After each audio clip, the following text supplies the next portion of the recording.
The Masks, yeah, this game in particular, Mask of the Betrayer, it is my absolute favorite, and I've spoken of it before. It is my absolute favorite Neverwinter Nights expansion because the story is very deep, very lore rich. It's very multifaceted. And there is a lot in terms of, like, you know, people being not being what they seem, and the concept of masks of different types are very prevalent throughout the story.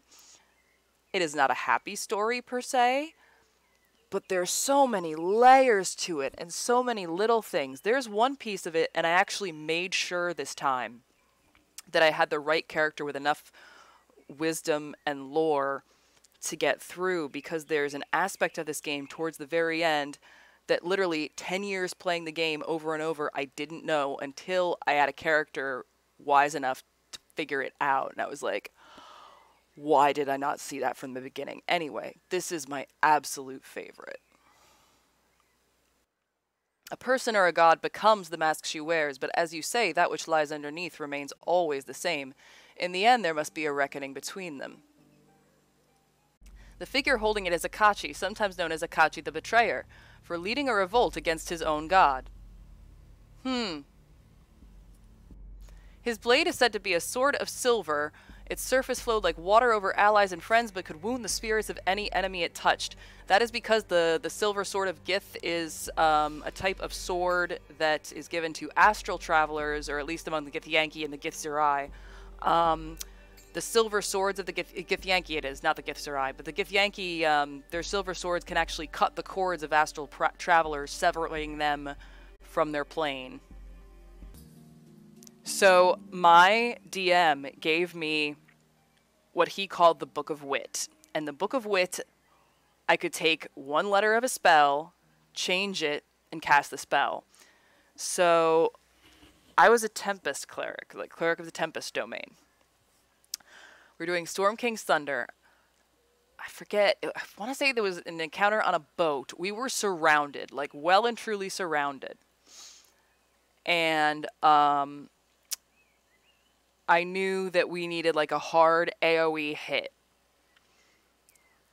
I said to my companions, I'm like, guys, how confident are you all in your I believe it was Dex for Call Lightning, in your Dex saves?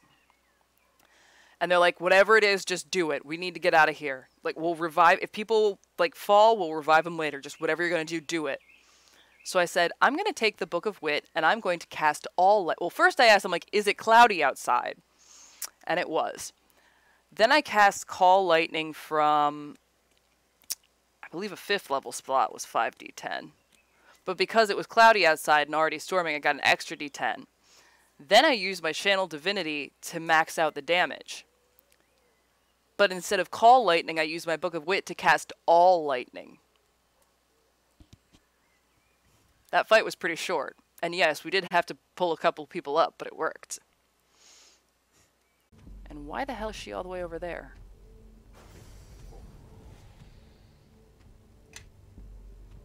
Oh.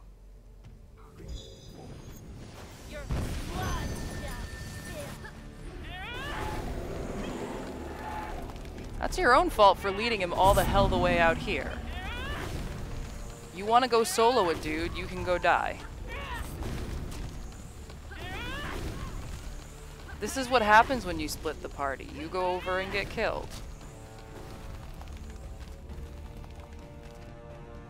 Like, just because you worship Ilmater,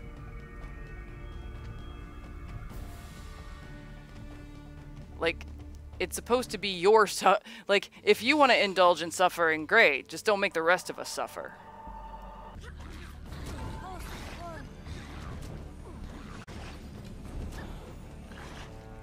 Yep, that's me, just making sure everybody gets out of this shit show alive.